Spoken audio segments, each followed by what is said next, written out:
So just a few quick words about the latest developments in Ukraine.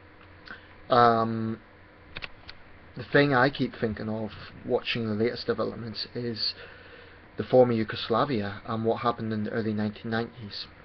So basically just the update from my perspective is that there's been this sort of uprising in eastern Ukraine, cities like Donetsk and Kharkov. My pronunciation may not be perfect, so apologies for that, but by people calling themselves very pro-Russian. They're saying they want autonomy from Ukraine and to be treated the same way as Crimea. These people have been armed. So far I haven't heard of any deaths, but they're certainly doing it in an aggressive way.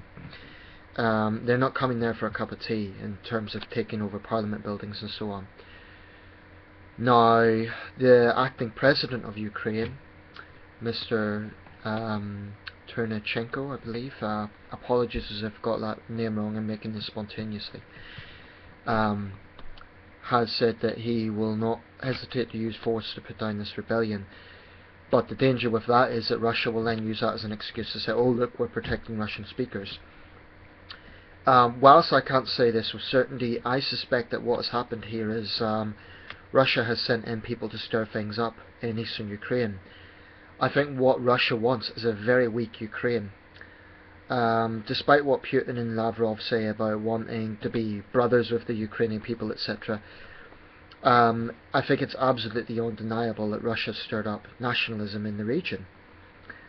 And you just have to look at the sort of propaganda coming from something like Russia Today to see how that is an effective tool in terms of stirring up nationalism. You know, they often say, oh, it's the EU and the West that stirred this all up. But it isn't the EU and the West that has troops on the ground, as in the case of Crimea.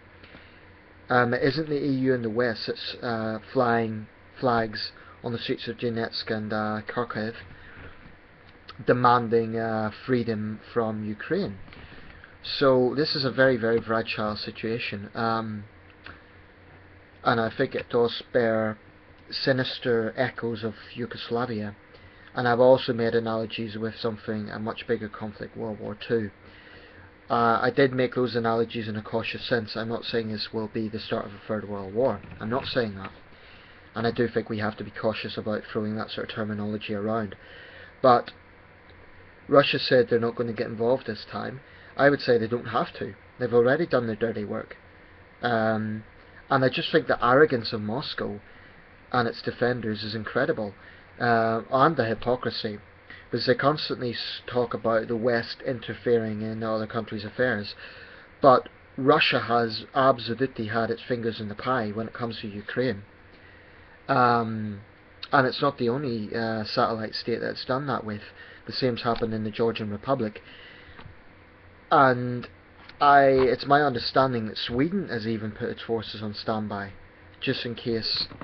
Now, I absolutely doubt that Russia's going to invade Sweden anytime soon, but basically all non-NATO members in all non-NATO countries right now in Europe will be watching very closely this situation and watching their own backyards to see if Russia tries to interfere there.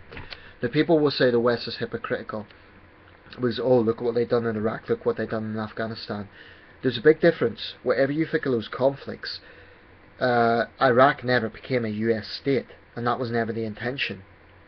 Nor did Afghanistan. They were never annexed as part of the coalition countries. Yeah, there's a lot of wrongs with the way those operations were carried out, and I fully support scrutiny of those operations. But I don't accept this comparison because Iraq and Afghanistan were never annexed as part of the United States. That's the difference. What Russia has done, I honestly believe what Moscow's trying to do right now is destroy Ukraine, break it up as a nation, in order to weaken it, and by extension send up two fingers to NATO. So it's a very, very fragile situation. This could unfortunately end up in civil war, but I think it's, you know, my question is, if these people really want some sort of autonomy, why is this only happening now? Why have they not brought these issues before to the UN? You know, why is this all kicked off now, after Euromaidan? Like they're saying, oh, we want to be part of Russia, or we want autonomy from Ukraine. Why was there not some sort of insurgency movement before, or at least complaints? If there was, they were certainly muted. So I really believe that Moscow is stirring things up here. Of course they'll deny that, but basically that seems to be the situation from my perception so far. And I think that if Ukraine breaks up, that would be very serious, because we know what happened when Yugoslavia broke up. It ended up in bloody civil wars. Now there's this retrospective attitude that a lot of people then criticise the West and say, oh look, the West is meddling. So I think it's very important to watch what's happening right now as the event is ongoing, rather than 10 years down the line say, oh look at how the West meddled in Ukraine. No, it's not the West meddling in Ukraine, it's Russia meddling in Ukraine. That is what's happening right now. And that's my perspective.